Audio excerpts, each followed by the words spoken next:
ओडिशातील कटक येथील NRRI म्हणजेच national rice research institute गेली कित्येक वर्ष भात पिकावर सातत्याने नाविन्यपूर्ण संशोधन करत आहे। भारतातील सर्वच प्रांतातील पीक पद्धती आणि प्रांतीय हवामान रचनेनुसार या केंद्रीय तांदूळ संशोधन संस्थेने आतापर्यंत भारताचे जवळपास 179 वाण विकसित केले आहेत।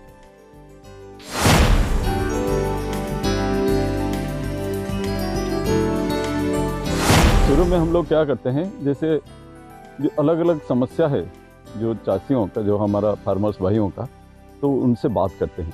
तो अलग अलग रीजन है हमारा, जैसे अलग अलग एग्रोक्लाइमेटिक जोन है, तो उसी के हिसाब से हम देखते हैं कि इसका क्या समस्या है। पहले जो चासी भाई लोग पहले पूछते हैं कि इसका उपज क्या है, इसमें फलन कितना होता है, तो उसके बारे में हम देखते हैं कि उनका फलन के साथ साथ और चीज़ को भी ख्याल रखना होगा। तो सबसे बड़ा समस्या होता है फलन के बाद कि आपका कीड़े और रोग, क्या क्या कीड़े लगते हैं, क्या क्या रोग लगते हैं। वही सब कीड़े और रोग हमारा वेराइटी में रेजिस्टेंस उसमें डालने की कोशिश करते हैं। रेजिस्टेंस मतलब आपको जैसे कीटनाशक बहुत सारे दवाएं डालना पड़ता है, वो डालना नहीं पड़ेगा।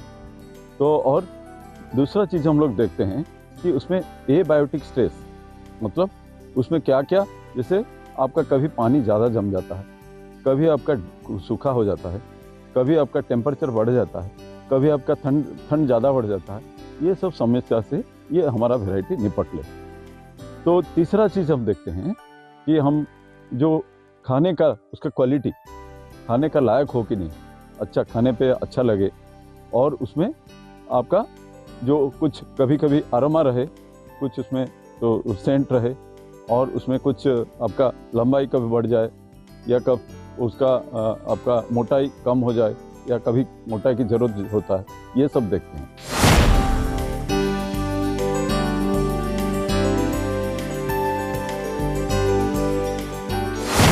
स्टैंडर्ड 1 किलोग्राम धान का फलन के लिए 5000 लीटर की पानी ज़रूरत होता है, मगर हमारा कुछ वेराइटी ऐसे ही निकले हैं, कुछ इसमें ऐसे निकले हैं जो आपका 3000 से 3500 तक लीटर पानी में वो हो सकता है।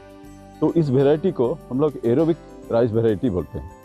उस एरोबिक राइस वेराइटी में आपका जैसे खर्चा भी इतना ज़्यादा नहीं होता है, खर्चा थोड़ा उसमें कम होता है।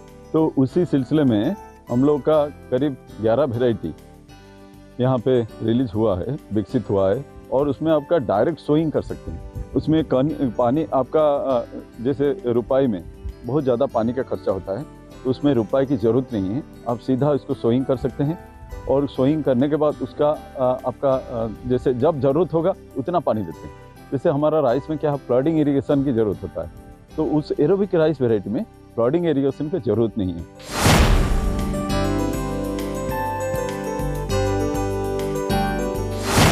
महाराष्ट्र के लिए हमारा करीब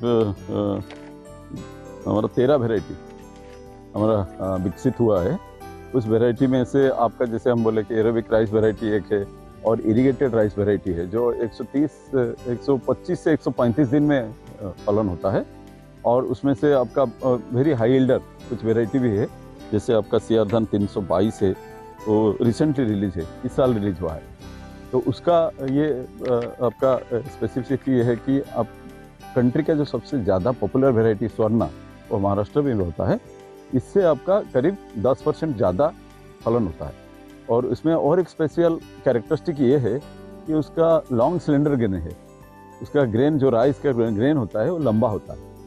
और सबसे बड़ी बात है, जब लंबा चावल होता है थोड़ा जो मिलिंग के टाइम में ब्रेकेज हो जाता है, यहाँ पे ब्रेकेज कम होता है। 67% इसका हेड राइस रिकवरी है। न्यू जनरेशन राइस मतलब आपका पहले से जो यील्डेबल चल रहा था उसको ये ब्रेक कर रहा है। मतलब अगर आप अच्छे मैनेजमेंट प्रैक्टिस देते हैं तो ये 10 टन तक फलन दे सकता है, जबकि नॉर्मल यील्ड होता है 5 से 6 टन।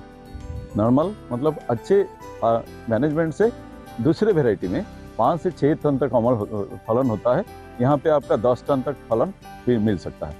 इसमें जो सबसे पॉपुलर वेराइटी है उसके सियारधन 314 करके एक है, तो उसमें आपका एक पैनिकल में नॉर्मल वेराइटी में रहता है 100 से 150 और इसमें रहता है 250 से 300 बीज रहते हैं। तो और इसमें क्या है कि ये थोड़ा सा आपका हाइट थोड़ा ज़्यादा होता है, इसके पत्ते थोड़े लंबे होते हैं और चौड़े होते हैं, तो इसका बायोमास ज़्यादा होता है। इसका मतलब अगर आपका वो चारा चाहिए तो चारा इसमें भी अच्छा मिल जाता है।